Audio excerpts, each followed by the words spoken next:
The House bill ends the Obamacare nightmare and gives health care decisions back to the states and back to the American people. All right, that was President Trump earlier today. Now, this morning he went to Capitol Hill. He met with Republicans to discuss the legislation to repeal and replace Obamacare. Now, the president believes the legislation will pass on Thursday. Joining me now, editor-in-chief, Live Zet, Fox News contributor, a hugely successful nationally syndicated radio host, Laura Ingraham, is back with us. All right, so they definitely made progress. Tom Price has said this is a three-step process. And then, of course, then it's got to go to the Senate. Then it's going to come back. They're going to get into conference together. All right. So the Freedom Conference guys said they want two things to get on board. Otherwise, they have 35 or so members against. Repeal the Obamacare mandates and essential health benefits. And then they said the rest that they can go along with the understanding that the Health and Human Services Secretary has the authority on his own to do a lot of the things that they specifically asked for on their wish list. That will happen. Your thoughts? Yeah, Mark Meadows just a few hours ago said that right now they don't have the votes. Now, this is last-minute bargaining, I think you're seeing going on, Sean, and I do think that as we're watching this play out, you know, it's brinksmanship right to the end. When either joking or half serious, Donald Trump said, you know, you guys are going to lose your seats. I mean, some of those guys on Capitol Hill took it as an implicit threat. Like, you don't support me, I'm not going to help you. I'm not going to campaign for you. So it's a little disturbing that this early on in the administration, the Trump folks have to resort to the arm twisting. Now, that's what happens, but it doesn't usually happen this early in administration. So that's a little concerning. I think better groundwork could have been done on the health care bill by the Ryan people in the White House to get this to really where it was supposed to be, a full repeal and at the same time a full replace, which is not what's happening.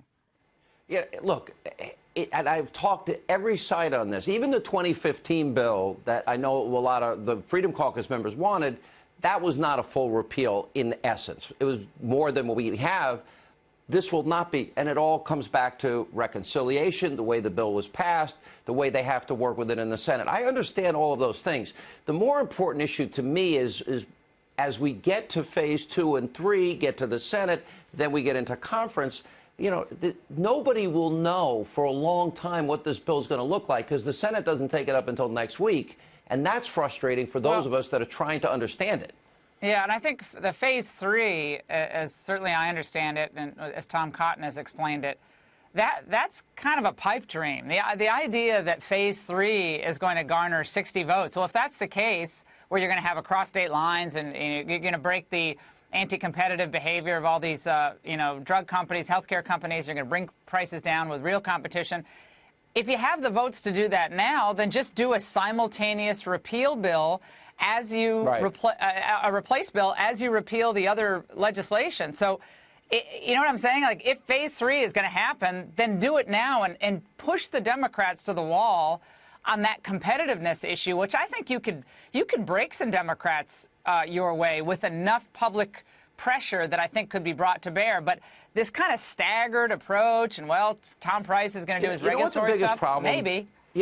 Look, you and I like to hold these guys accountable, and I don't really care what party they're a part of. Right. To me, you know, after 8 years, they just didn't seem ready. They weren't prepared. No, they didn't build consensus before they rolled it out. And I hope they learn from it because we've got 2 budgets to pass. Yeah. We've got tax reform.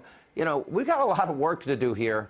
And you know what? If it ends up being a mishmash, here's the bottom line. If they don't get this right, they broke it, they own it, and they will take all of the political heat they would rightly deserve.